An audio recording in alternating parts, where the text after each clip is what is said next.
Queridos amigos y queridas amigas, es un placer para mí abrir este espacio denominado Ventana Abierta. Vamos a tener una serie de entrevistas dedicadas al arte, a la cultura, a la educación, a la música, al teatro. Creo que es necesario tener estos espacios hoy más que nunca, en el que vemos tanta violencia, tanta agresión. Creo que es necesario tener estos espacios para que podamos expresarnos a través de las artes. Los esperamos.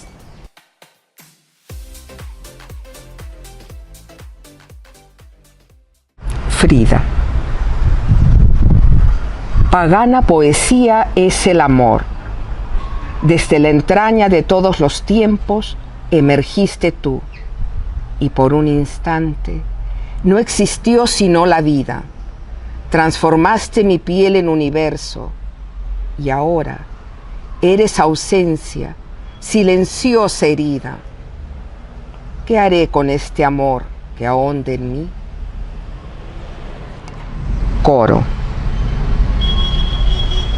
Una antorcha, fuego, un mundo enloquecido, un mar sin olas, el viento quedó sin su canto, una mujer ha parido, los ojos un grito, algo se quiebra, una madre presiona las manos y las dos fosas diminutas dejan de respirar. Queridos amigos y queridas amigas, bienvenidos a este programa denominado Ventana Abierta.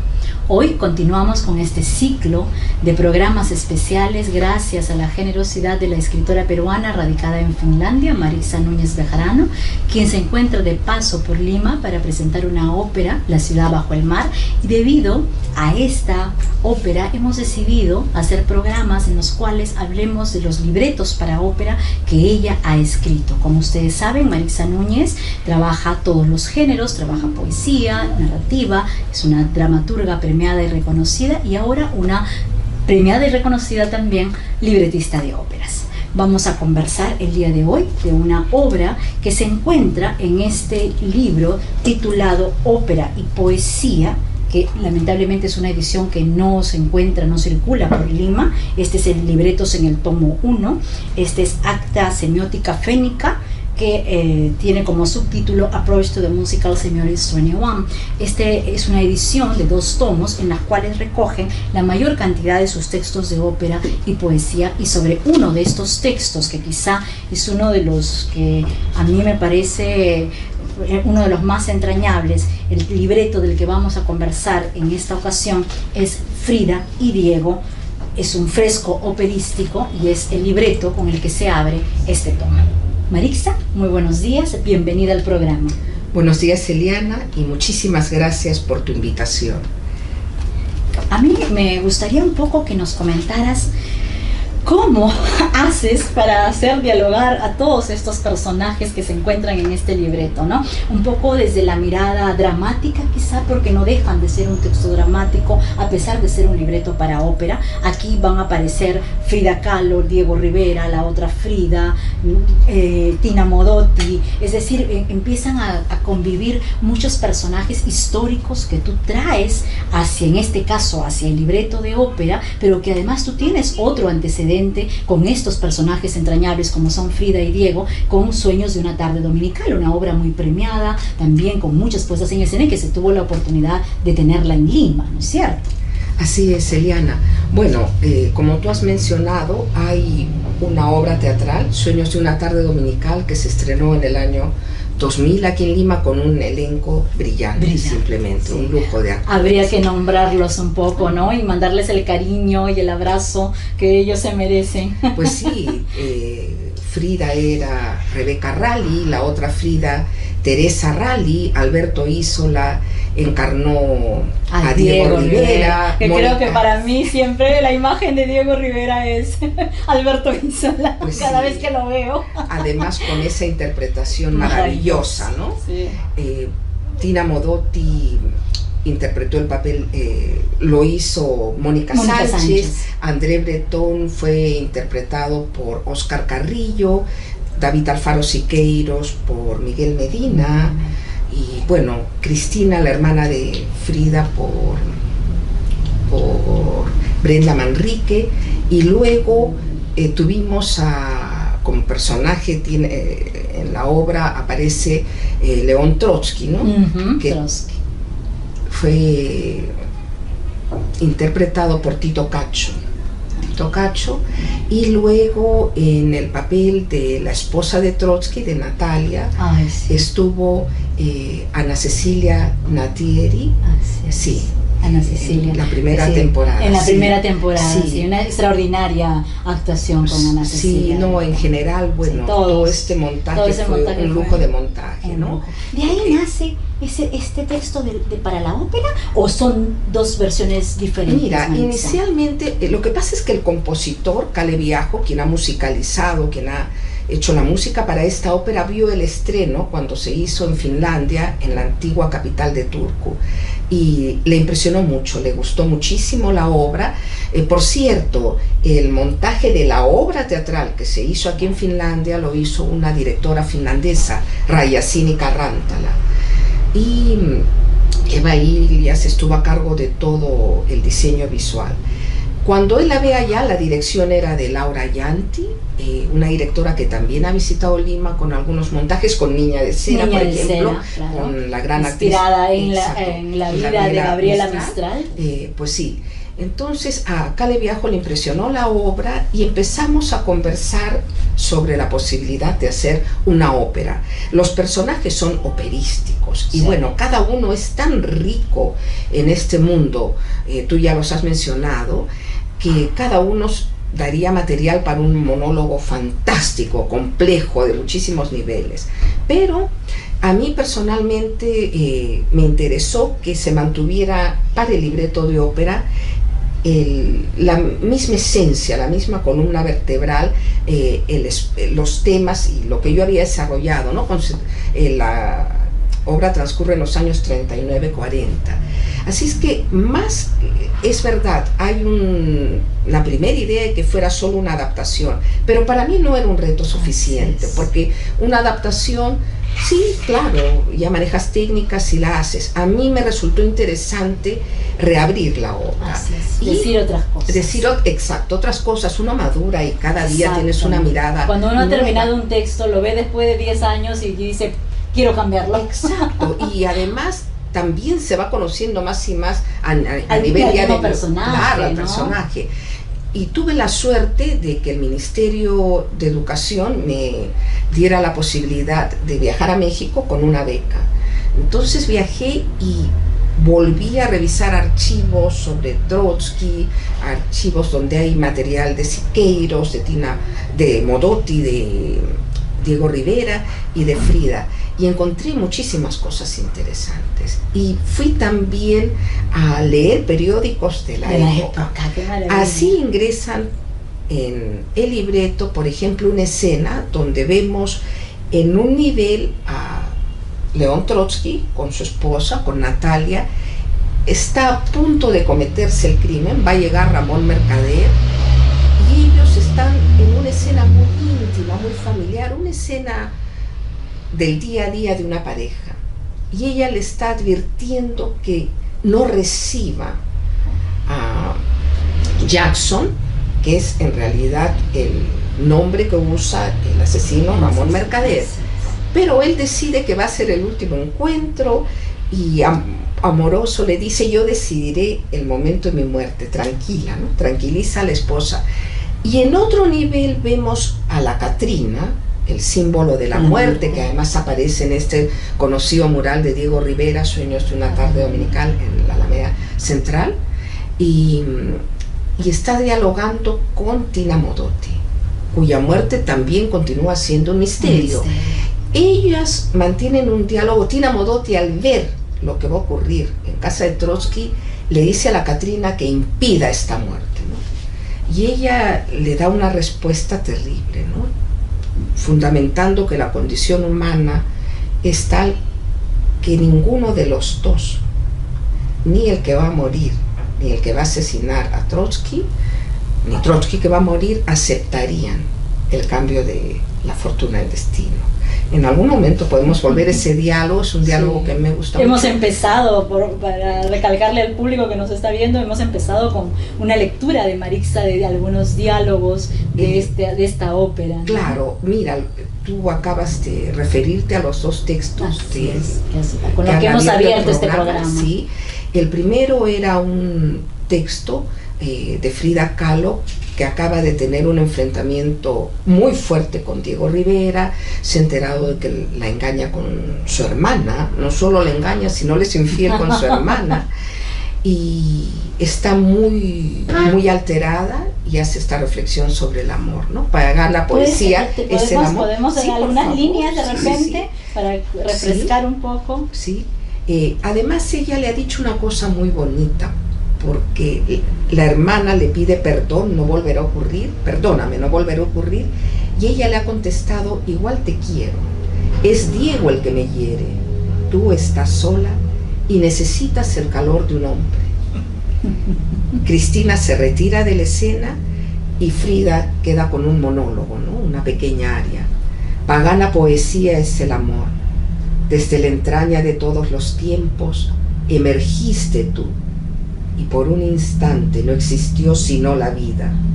Transformaste mi piel en universo, y ahora eres ausencia silenciosa herida. ¿Qué haré con este amor que ahonda en mí? Y es un retrato de lo que en realidad era Frida, ¿no? Claro, lo vemos en los diarios. En los diarios, y esta relación tortuosa y además imprescindible para ellos, ¿no? Hay una necesidad del uno y del otro, sí, ¿no es cierto? Porque sí, hay una dependencia mutua. Total, porque también Diego, cuando Frida muere, se viene abajo. Porque más allá de las infidelidades, hay una relación de amistad, de complicidad artística, personal, que no lo va a encontrar política, en otra mujer. Entre ellos, que hace que esa fidelidad trascienda la infidelidad. Sí, yo creo que el amor de ellos va más allá. Va más allá, está inscrito en el cielo, ya desde antes de que estos personajes nazcan, creo yo. Y el otro fragmento que te leí es el texto del coro, en un momento en que ha habido una conversación, una discusión sobre la situación política en el mundo de estos personajes, y el coro retrata a través de este texto la desolación, la muerte que cabalga en ese momento por el mundo, ¿no? Porque no olvidemos que los años 39, 40 están marcados por 4 dictaduras. Tenemos a Stalin, a Hitler, Franco y Mussolini. Sí, wow. El mundo está trastocado y en este momento inmersos en preguntas esenciales, este grupo de personajes que nunca coincidió en realidad a la misma hora, en la misma casa. Tú los haces coincidir. Los hago coincidir, porque mira, ¿qué es lo que une a estos personajes más allá de que hay encuentros y desencuentros a nivel político, ideológico, personal? Finalmente acaban enemistados en, ¿no? La política determina si, claro, trotskismo, stalinismo, pero hay algo que los une, y es su valentía para soñar. Todos estos personajes, más allá de si la utopía fracasó o la idea de la revolución finalmente no se concretó y no fue lo que ellos imaginaron, pero soñaron, y ese es un acto de valentía, Eliana, porque ellos se sintieron parte de este universo y quisieron cambiar el mundo. Esa era la intención. Exacto, y arriesgaron lo que se haya deformado en el transcurso y con las otras personas, bueno, pero el objetivo era cambiar el mundo, vivir en un mundo mejor, que creo que es lo que todos los seres humanos en cualquier época necesitamos. Siempre pensamos en que queremos vivir mejor, queremos un mundo mejor, queremos dejar un mundo mejor a nuestros hijos, a nuestros nietos. Yo creo que sí, porque eso es además tan visceral en el caso de ellos, que su vida no hay el amor y la política. Toda la vida de ellos es una textura donde se entremezclan el amor la pasión, la política, la ideología, ¿no? Pero quizás sea la pasión lo que mueve a cada uno de estos personajes. Yo creo que sí, esa pasión. ¿No? Hay como un eje que envuelve a todos, a Trotsky, a Stalin, a Frida, a Diego, a Modotti. Sí. Todos están movidos por la pasión. Es la pasión la que los mueve y quizá la que los lleva a tomar las malas decisiones que en algún momento toman. Creo que sí, yo creo que sí, la pasión, el amor, así, porque todos estos personajes, además nunca mejor dicho, ¿no? Porque Diego y Frida, pero también Diego tuvo en algún momento relaciones con Tina y también las tiene Frida. Así es. ¿No? Cristina Bretón está con Diego, Bretón, bueno, mira, y la muerte que está enamorada ronda, de todos ellos y que se los va a llevar en algún desde el comienzo. Porque al final eso viene desde los griegos, ¿no? Nuestro destino está marcado y todos sabemos que vamos a morir. Claro. No sabemos cuándo, en qué momento, en qué fecha, pero vamos a morir. Está contigo, la muerte, ¿no? Como una sombra, vive contigo, duerme contigo. Duerme con nosotros. Y yo creo que a veces cuando te sobrecoge una vigilia donde hay espacio para el miedo, no es sino el temor a que a lo mejor el cerrar los ojos en este caso signifique un sueño más largo, ¿no? Que los de cada noche. Porque nunca sabemos cuándo vamos a dejar de despertar. Nunca sabemos, pues sí, ¿no? Exacto, lo has dicho de manera linda, no agrego nada a ello. Pero me preguntas... Sí, nos conmueve, definitivamente, ¿no? Nos conmueve, y tú me hacías una pregunta que en este caso fue una pregunta muy importante antes de decidirme a escribir primero la obra de teatro y posteriormente este libreto, ¿no? Son muchos temas y eso siempre conlleva un riesgo. Te puedes perder en el camino y al final no se logra una obra, ¿no? ¿Cómo haces? En este caso, ¿cómo mides? Mira, porque la pasión también te puede llevar. Te puede hacer perder con facilidad, ¿no? Bueno, sí.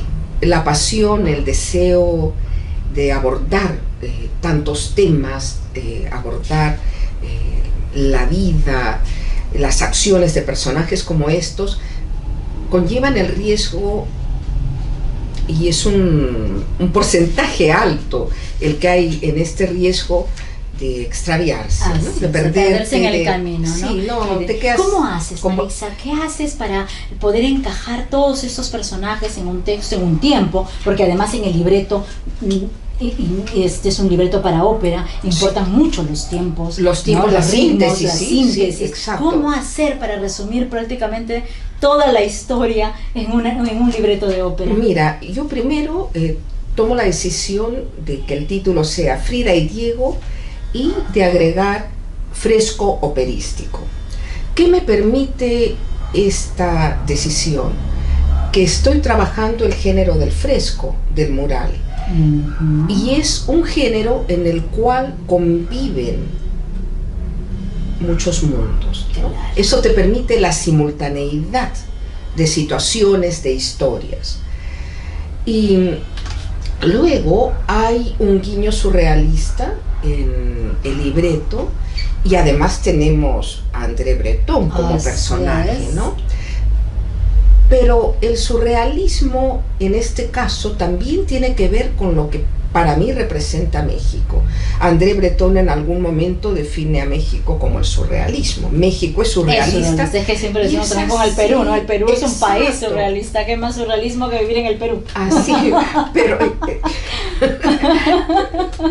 eso. Exacto. Fuerte tu comentario, pero mucho de verdad. Es que muy cierto. México y Perú son países hermanos, pero en esa hermandad está ese surrealismo del que siempre hablamos. Exacto. ¿No? Y bueno, la mitología, la historia que tenemos México, Perú, también significa que hay una convivencia atractiva del mundo de los mitos, de la otra realidad, de esa literatura oral que se ha transmitido, ese realismo mágico del que va a hablar, ese realismo mágico, Gabriel García Márquez, porque claro, estamos como que queremos México, la muerte se rinde homenaje a la muerte, y de qué celebra la muerte, le pones un plato de igual comida. Acá nuestra cultura andina, nuestra cultura amazónica también rinde un tributo distinto a la muerte. La muerte connota elementos diferentes que para Occidente, para una cultura totalmente occidental. Sí, así es. Y bueno, el tema central de esta obra, y yo creo que de toda mi obra finalmente, es la libertad. Manteniéndose como una historia de amor, que es una línea importante, es esa línea que atraviesa la obra de comienzo a fin, Diego y Frida. Hay temas esenciales: la revolución o las revoluciones, la revolución rusa y la revolución mexicana, que está viviendo aún esos años apasionados, esos años vitales, ¿no?, de lo que representó. Y luego, ligado a ello, el poder, todo lo que el poder significa, la política, y también no olvidemos que hay artistas de la talla de estos personajes. Una gran pregunta es: ¿qué es el arte? ¿Cuál es la relación entre arte y revolución? ¿Y cuál es el compromiso y hasta qué punto puede darse el compromiso de un artista por servir a la revolución, a ese cambio, ¿no? Mira, son preguntas muy importantes, y si pensamos en lo que estaba haciendo Stalin en ese momento y Hitler, ¿no?, a lo que se expone un artista o una idea. Bueno, todos ellos fueron perseguidos. Ahí hay un poco parte de esa respuesta, porque en realidad la respuesta la tendríamos si pudiéramos sentarnos con ellos y dialogar, pero como eso ya no es posible, y no tenemos que la usar bola de cristal la imaginación para recrear esos momentos, ¿no? Yo creo que a lo largo de la obra, a lo largo del libreto, y también en Sueños de una tarde dominical, tú logras transmitir eso, el pensamiento de cada uno de estos personajes. Es decir, te metes tanto en el personaje que cuando vemos la representación teatral o cuando leemos este libreto de ópera, nos vemos enfrentados a estos personajes, a lo que ellos pensaron, a lo que ellos creyeron, y muchas veces, quizá, no lo sé, quizá me arriesgo con esta afirmación, no siempre vamos a complacer a todo el público, ¿no es cierto? Desde luego que porque no. van a haber unos que, ay no, pero que Frida jamás diría esto, Diego jamás esto,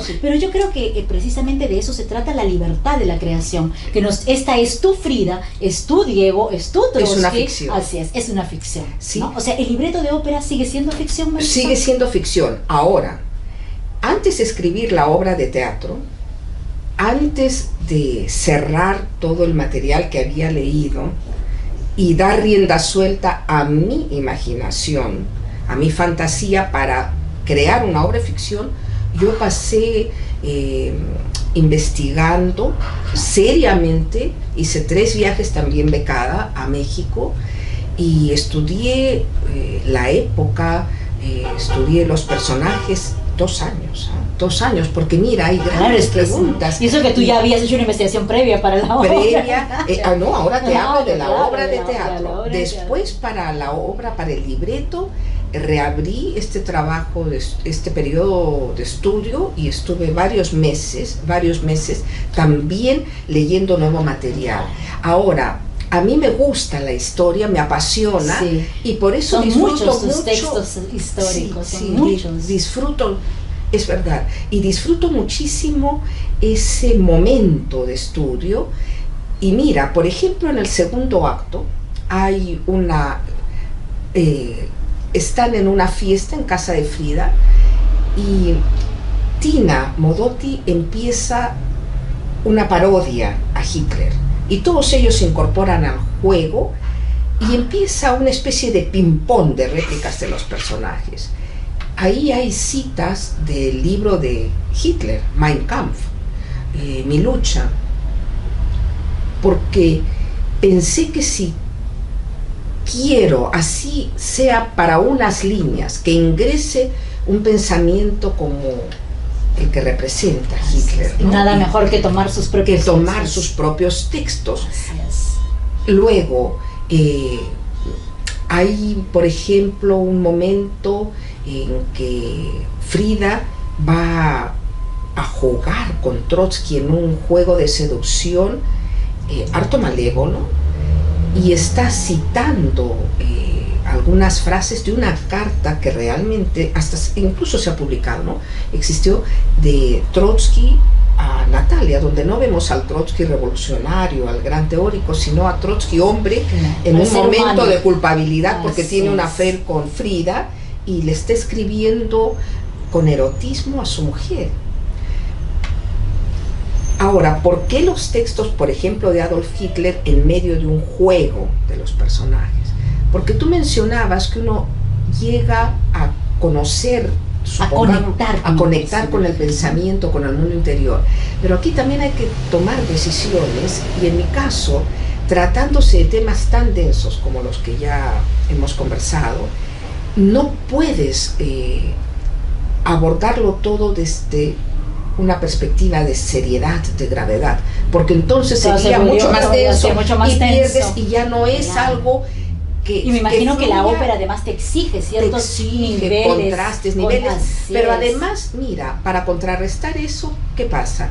El segundo y el tercer acto transcurren en una fiesta de lo más informal en casa de Frida, donde la gente toma, se emborracha, y en medio de eso vas jugando, ¿no? Vas creando contrastes. Claro. Un texto siniestro como el de una réplica de Hitler, pero lo acompañas de este juego. Más bien eso intensifica. Y son los momentos, los niveles en los que la música sube y baja. Exacto, la revolución, la gran desilusión de la revolución, la reflexión sobre los millones de vidas que está costando. ¿Cómo transcurre en la obra? Frida, en medio de su borrachera, dice, no, yo soy la revolución, y alguien le dice, pero no sigas, no estás borracha, no me estoy citando, ¿no? Estás borracha, y ella le contesta al personaje que la intenta detener, mira, si la revolución decide pegarse una tranca, se la pega, ¿no? Y ahí empieza el monólogo de ella, que es doloroso, porque esta gente arriesgó su vida 24 horas al día, y de repente darte cuenta de que la has arriesgado, y el precio es ese, es muy duro. Al final no lograste lo que querías. Claro, entonces, ¿no? Esa amargura debe ser muy triste, muy frustrante. Muy triste, ¿no? Y se dirige principalmente a Trotsky. En un momento le dice, camarada Trotsky, ¿en qué nos equivocamos? Otro momento, una parodia que hace Diego, ¿no? Cuando se está burlando de Stalin. ¿Cómo la hace también? A ver, la función, ¿no? Y empieza en un gesto teatral indicando a los personajes, a los interlocutores que va a representar, ¿no? a Stalin. Entonces todo esto hace que se produzca una situación cotidiana que te facilita la empatía del público. Exacto. Porque tú te estás entregando, además se hace mucho más ameno, mucho para más que también la gente lo disfrute. Pues un sí, poco, también ¿no? tiene que haber humor, tiene que haber. Hay que pensar que estamos allá en pleno siglo XXI y que estamos releyendo la historia de alguna manera a partir de un libreto de ópera, a partir de una puesta de ópera en escena. Sí, tienes razón. Y, por ejemplo, en el cuarto acto, donde transcurre el asesinato de Trotsky, le pongo danza de la muerte. Eso quiere decir para el compositor que hay un espacio no verbal, porque no hay que olvidar cuando haces un libreto que no todo tienes que decirlo. Así es. Porque hay un compositor que va a musicalizar, y muchas veces la música puede tener en una situación determinada, en un estado anímico del personaje, en un conflicto, puede tener mucho más fuerza que la palabra, y tienes que dejarle ese espacio para que fluya. Y el resultado ha sido fantástico, ¿no? Porque inmediatamente después del crimen, que ha dejado al espectador así conmovido, afectado, más allá de la simpatía que tengas por Trotsky o no la tengas, porque no se trata de eso. No hay que olvidar que Trotsky representa la idea perseguida. Así es. Para mí, yo no soy trotskista, claro, pero para mí Trotsky y el asesinato de Trotsky representan eso. Y a los muchos perseguidos que han habido en todo el mundo. Y no puede haber una carnicería que desata una persona enferma de paranoia como Stalin y le asesina a su familia. O sea, sobrevivieron unos cuantos parientes de Trotsky, ¿no? Y no para hasta que ve, claro, ¿no? Esa sed de sangre con nombre y apellido. Eso es lo que representa para mí Trotsky, y creo que eso ha sido un logro importante, porque mucha gente reconoce eso y respeta ese momento de la obra por eso, porque además la música está, sabes, el compositor decidió utilizar un instrumento muy peculiar que es el teremín. El teremín es un instrumento que se inventó en la Unión Soviética y no produces el sonido tocándolo, sino es por digamos, es un instrumento que se basa en la electricidad, ¿no? En las y tiene un sonido desgarrador que semeja por momentos. Pues qué excelente elección. Entonces ha sido asesinado y luego después de este momento viene la Catrina y en una escena casi pornográfica, naturalista totalmente, cruda, baila. Y luego ahí ya viene el momento en que aparece la concepción del director escénico, que también va a ser a su vez la recreación escénica, claro, que aquí te está trabajando muchos elementos, todos los niveles, porque hay que ver la parte dramática también, la puesta en escena, cómo se van a mover estos personajes, dónde va a ir la música, cómo va a ir, dónde va a fluir, dónde no. Cierto, por ejemplo, en el montaje finlandés, el director hizo que esta danza de la Catrina es una danza así voluptuosa entre ella y Ramón Mercader, que acaba de matar con un pioleta atroz. Tenebroso. Esa es su lectura. Su lectura. En Rusia, en Moscú, cuando se hizo un montaje, ya conversaremos de ello, el director recalca en ese momento físicamente, porque el coro está en ambas puestas, porque está en la ópera, en el texto y en la música, pero ahí recalca la presencia, esta escena coral que también tiene, digamos, bueno, el coro, desde el coro griego, ¿no? Que es un elemento mágico para mí.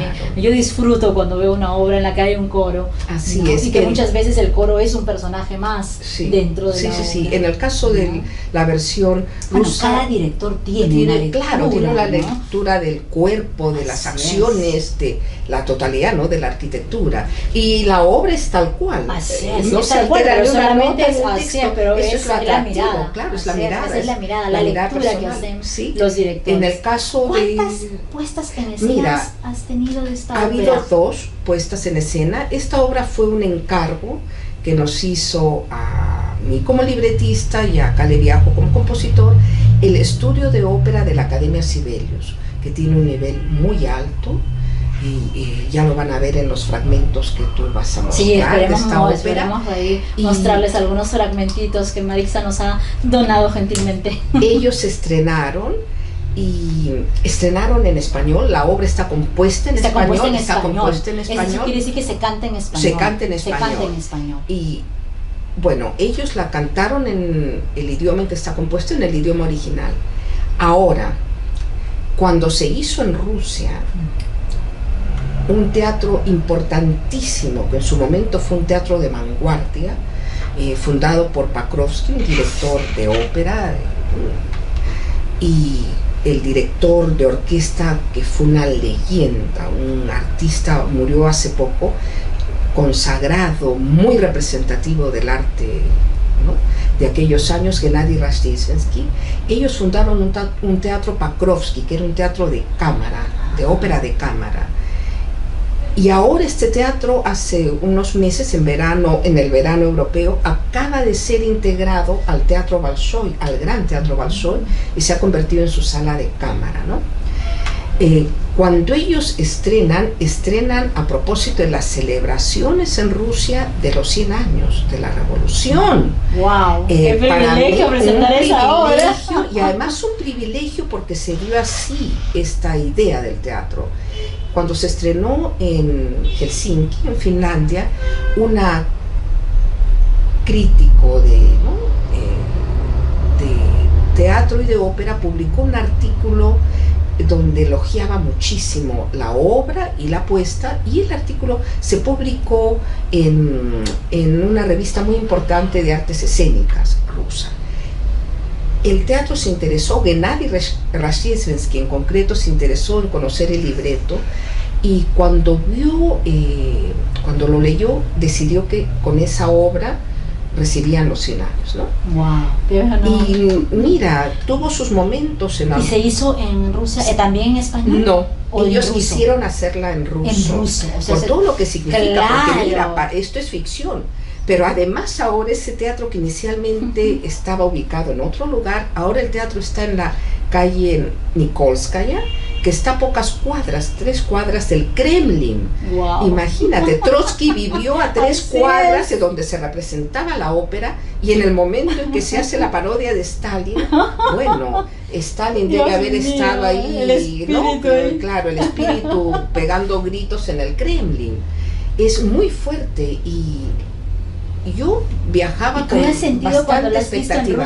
Imagínate, a mí me emocionó muchísimo, porque no hay que olvidar que yo estudié, yo salí de 17 años. Hablas ruso, ese es un privilegio. Dejé mi tierra a los 17 años y me fui a estudiar un año de idioma primero, de ruso, luego 4 años de educación media musical en el Instituto de Educación Media Musical Kniesin, y después hice 5 años de educación superior en dirección de coros en el Instituto Musical Kniesin, ¿no? Ahí saqué mi máster en artes, pero yo dejé Rusia siendo estudiante, estudiante de residencia estudiantil, claro, y de ahora repente como una reina con esta obra y, que habla claro, de 100 años. Tú dices como una reina, pero Claro. no sabes cómo te van a recibir con una como una obra que es como de que es ellos. crítica, además. Mira, el mejor regalo para mí fue a todo esto. Hubo una función solo para prensa. Con eso te digo que había una cantidad de periodistas, radio, televisión, programas en internet. La repercusión fue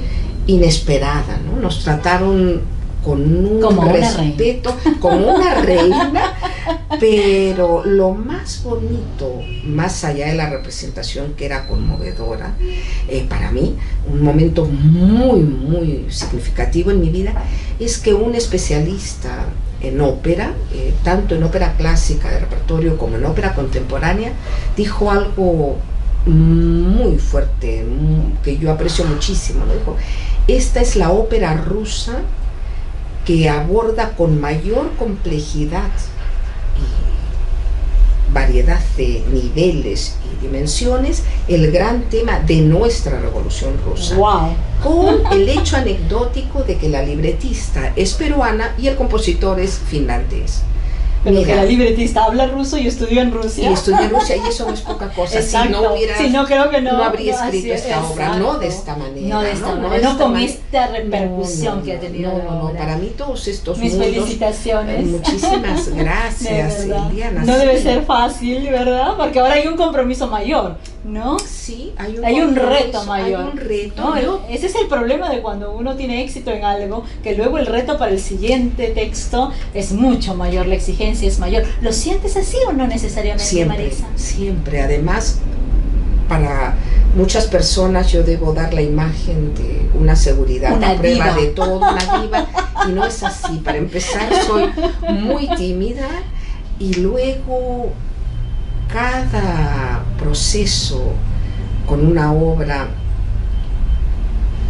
en algún momento desata una crisis, Sí. y una crisis que no es pequeña, ¿no? Y tú de repente dices, bueno, ¿qué pasó con esta obra que se supone debía nacer muy rápido y de manera muy clara, si la tenía perfectamente estructurada, y no te sale, Claro. no te sale? O no tiene la repercusión que tú quieres que tenga. O no también, tiene la ¿no? repercusión. De repente no llega. No llega, claro. Ahora, no todas las obras alcanzan el Así mismo es. nivel, pero además ese momento de la creación donde tú escribes y al final el resultado son más papeles en el tacho de basura, o en este caso en el tacho de basura de la computadora, que es ¿no? más sutil Que es más sutil. y no contamina. Claro. Pero sí, la responsabilidad crece día a día, porque además quieres dar lo mejor de ti mismo. Cada Sientes vez que estás, yo lo siento, porque conozco tu trayectoria y toda tu obra, siento como que estás en el momento cumbre de tu carrera. ¿Tú lo sientes así o no? siento que hay un momento difícil, doloroso, porque se va a acabar en algún momento, pero también muy gratificante porque, claro, he cumplido 60 años en noviembre último, y sí, siento que ahora hay una madurez nueva, Es una mirada distinta. Una mirada distinta, y como ser humano uno se ha enriquecido, entiende muchas cosas de otra manera, y hay un deseo muy fuerte de que todo lo que quisieras decir pueda decirse, que tengas el tiempo y la capacidad. Sí, yo creo que conforme avanzan los años uno va teniendo como ese miedo. ¿Tendré el tiempo para hacer todo esto que me falta escribir? Ahora, ¿no? ese miedo con todo es pequeño si lo comparo con otros miedos. Con lo que sí no quisiera morir intranquila es con esa meta, ese deseo, esa intención de ser mejor persona día a día. Y de ser mejor persona con todo ser humano, no solo con aquella gente a la que amo profundamente, sino con cada ser humano, con cada ser vivo, con el entorno que me rodea. Eso lindo, es la principal que yo creo que a veces, ¿no?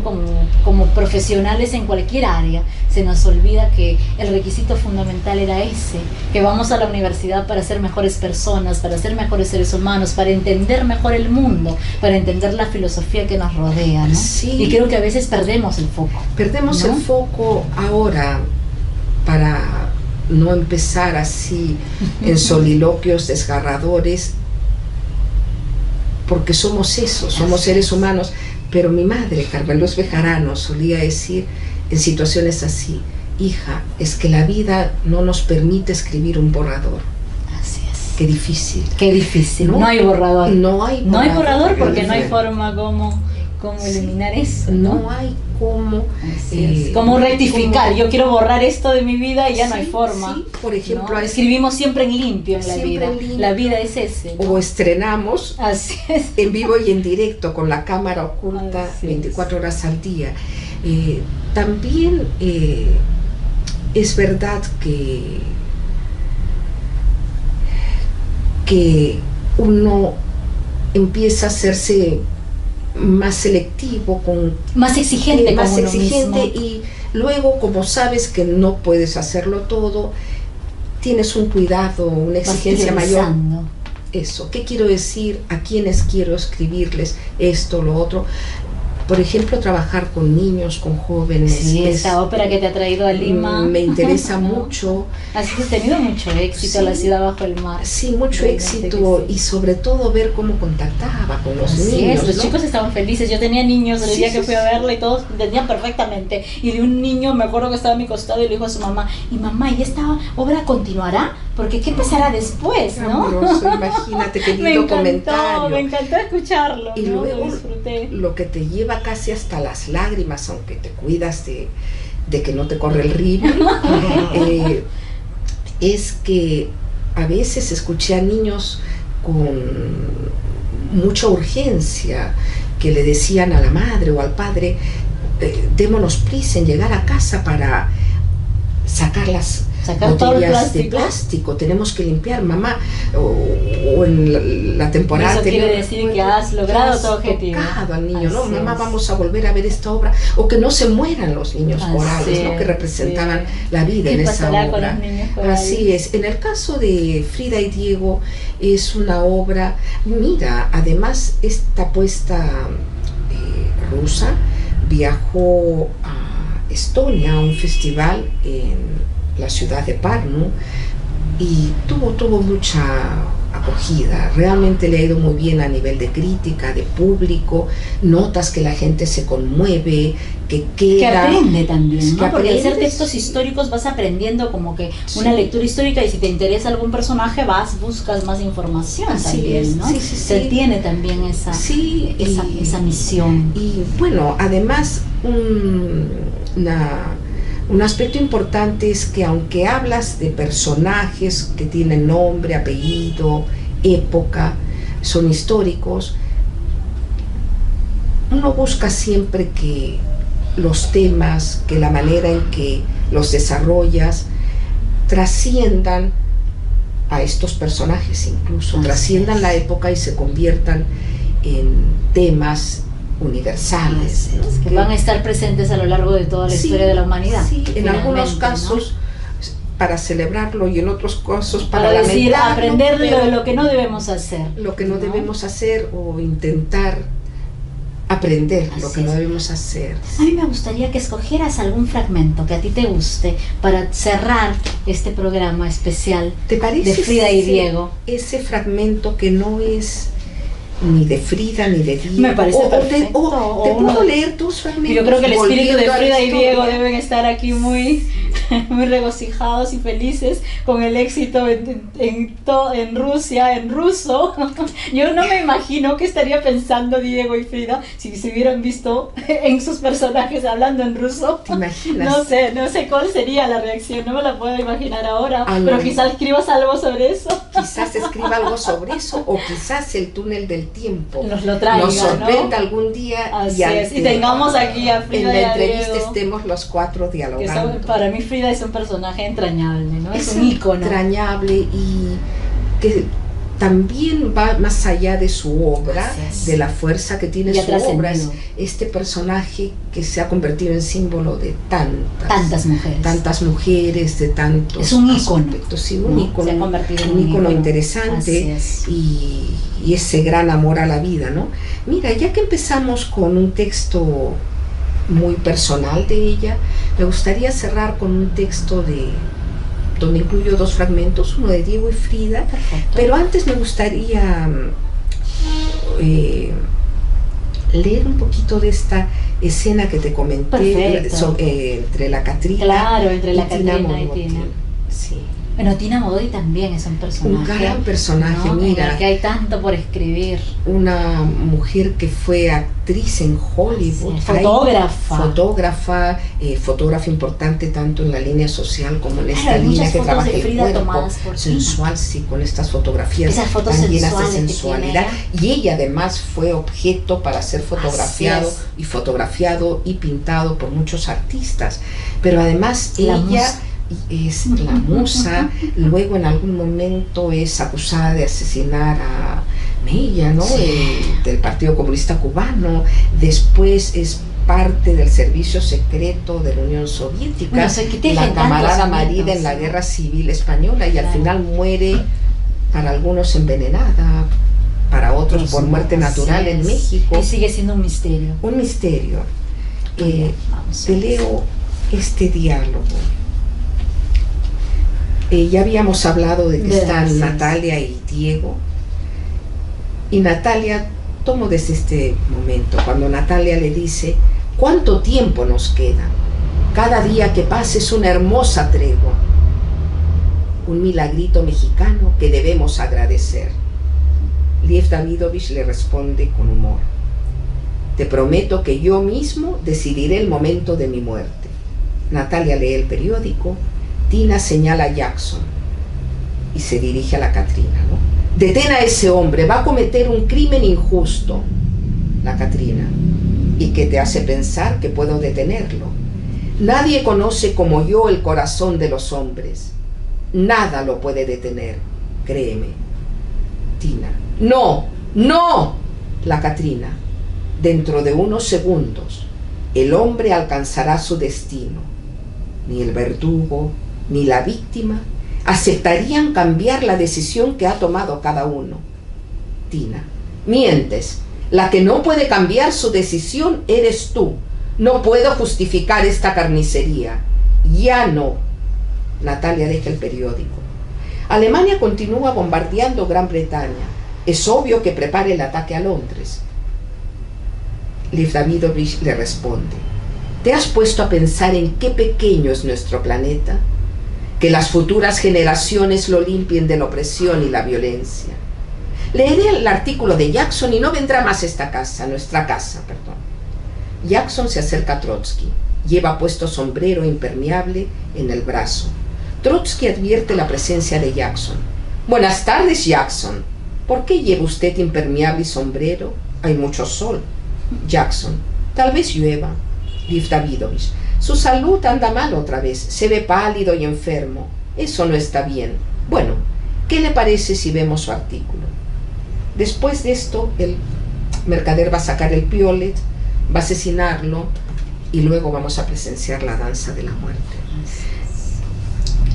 Este texto se cierra con el Popol Vuh, con un fragmento. Ay, a ver, por favor. Y me gustaría Claro, leerlo sería genial. porque pensé que era México. Exacto. Y pensé que el Popol Vuh, por favor, el libro clásico. Popol Vuh. Claro. Y pensé que este texto encierra de una manera maravillosa lo que representa la dialéctica de la vida, la dialéctica intrínseca en nuestra naturaleza de seres humanos, ¿no? Finalmente. Coro final. Lo has puesto como coro, qué como maravilla. Coro y coro final. Y eso ¿no? quiere decir que en la ópera, por ejemplo, este es el último canto. Sí, sí. Oh, y es muy bello, es una especie de himno a la vida, de himno a la sabiduría de los seres humanos. Y te había dicho que quería un texto amoroso, ¿me lo permites? Sí, claro. Antes que del precede, final. esta última escena. La última escena entre Frida y Diego. Entre Frida y Diego. Están en casa de Frida y Diego. Diego: Frida, perdóname, te necesito para vivir. Frida: el final es el retorno al punto ya vivido. Diego: la luz se hace. Frida: y el movimiento nos arrulla. Diego: y así seremos lo que fuimos tantas veces. Frida: tú y yo fuimos y el futuro, el infinito. Diego: nos queda tan solo la aceptación del oráculo del mañana. Frida y Diego: nosotros mismos. Qué lindo esa composición entre los dos.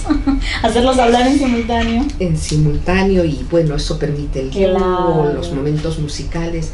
Y luego viene el epílogo, ¿no? Diego dice: los primeros hombres acabaron por verlo todo y saberlo todo. Su mirada y su conocimiento llegaban hasta los más apartados rincones de la tierra.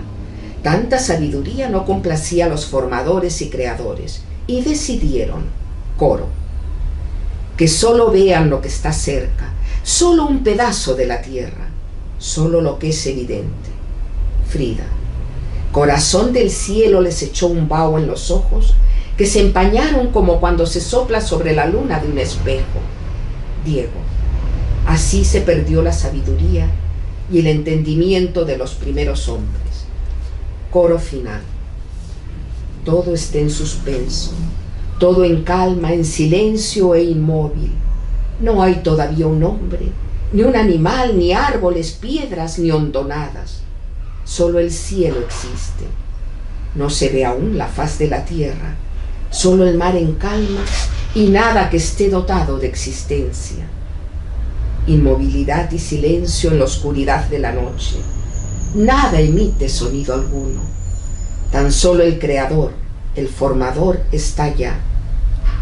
Los gérmenes de las cosas están puestos por él, con toda pureza entre las aguas. Precioso. Ese es el Popol Vuh. Esta escena es una cita del Popol Vuh. Ha sido un placer hablar de Frida y de Diego. Muchas gracias. gracias, Y tenerte Eliana, en esta nueva emisión de este programa especial. Muchísimas Gracias, Marixa. gracias. Gracias a ti. Y nos vemos en una próxima emisión de Ventana Abierta.